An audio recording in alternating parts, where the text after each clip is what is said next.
प्रवीण कहानी क्लब में आपका फिर से स्वागत है दोस्तों। और आज अमावस्या कहानी का तीसरा पार्ट होने वाला है और ये पार्ट बहुत ही इंटरेस्टिंग होने वाला है। तो चलिए बिना टाइम बर्बाद किए अपने कहानी की शुरुआत करते हैं। मैं बताऊंगा, अब आप लोग निडर होकर अपने घरों में जाकर सो जाइए। सुबह मैं सबको बता दूंगा। विराट को गाँव वालों ने बढ़िया पकवान, मिठाइयाँ और खूब मेहमान नवाजी की और बढ़िया बिस्तर पर सुलाया। सुबह होकर विराट ने सब गाँव वालों को इकट्ठा होने को कहा। थोड़ी देर में सारा गाँव इकट्ठा हो गया। तब उसने सबको बताया, हम सबको मिलकर उस चुड़ैल को मारना होगा। मैं सबको बताता हूँ हमें क्या करना है। कल रात पूरे गाँव में उजाला होना चाहिए, कोई भी घर बिन उजाले के नहीं होना चाहिए। पूरे गांव को दीपावली की तरह सजा दो और सब लोग घर के बाहर होने चाहिए, मेरे नजरों के सामने। और राजू, तुम अपने घर में हवन की सामग्री के साथ वहाँ बैठोगे। मैं यहाँ से मंत्र पढ़ूंगा और तुम आहुति दोगे। और नीरज, तुम जंगल में 2 लोगों के साथ उस चुड़ैल की कब्र को खोदकर उसके शरीर को जलाना होगा। मैं तुम्हें कल सुबह यही मिलूंगा। अब सब लोग तैयारी करो। उस दिन की रात कब बीते सबको यही इंतजार था। सुबह होते ही विराट ने सब गाँव वालों को इकट्ठा किया और कहा, तैयारी हो चुकी है गाँव वाले? हाँ, हमने अपने घर में खूब सारे दीपक तैयार करके रख दिए है। सारी तैयारी हो गई है। श्याम होते ही उसने नीरज से कहा, तुम 2 लोग लेकर ये लो अभिमंत्रित नींबू। ये तुम्हें कब्र कहाँ है वो बताएगा। ये जहाँ भी लाल हो जाए वही उसकी कब्र है।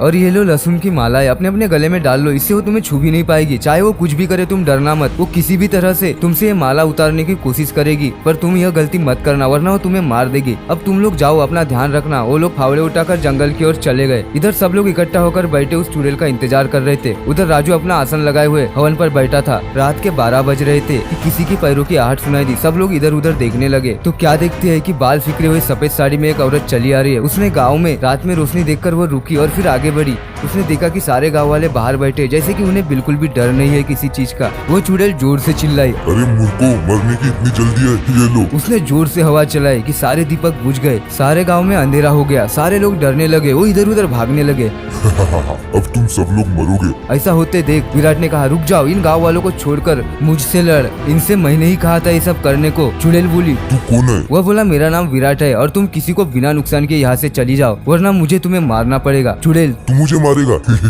ये मुझे मारेगा, ये ले। उसने उसको अपनी सख्ती से बहुत दूर फेंक दिया और वो दीवार से जा टकराया। विराट, इसे सबक सिखाना ही पड़ेगा। उसने अपनी तलवार निकाली और उस पर हमला कर दिया। वो एकदम से गायब हो गई। उसका वार खाली निकल गया। अब वो गायब हो गई थी। अब बस उसकी आवाज ही सुनाई दे रही थी। विराट ने भगवान से प्रार्थना की और आंखें खोली। अब उसे वह चुड़ैल दिखाई देने लगी। उसने अपनी तलवार से उसे चोट पहुंचा दी। अब वो अपने आप को हारता देख वह राजू की ओर लपकी। विराट ने मंत्र पढ़ना शुरू किए, हे प्रभु, मैं अपने पापों को कबूल करता हूँ, मुझे माफ कर दो। मैं आगे से कभी ऐसी भूल नहीं करूंगा। यही राजू दोहरा रहा था और वह हवन में आहुति भी दे रहा था। वह उसके ऊपर लपकी। उससे पहले ही विराट ने अपनी तलवार निकाली और उसके पेट में घुसेड़ दिया। तलवार उसके पेट को चीरते हुए पार निकल गई। वो चिल्लाई। वो भागती हुई जंगल की ओर चली गई। उधर नीरज और उसके दोस्तों को वो कब्र मिल गई थी। वो उसे खोद ही रहे थे कि उन्हें किसी की चिल्लाने की आवाज आई। वो समझ गए कि चुड़ैल आ रही है। उन्होंने खोदने की स्पीड बढ़ाई और उस लाश को निकाला।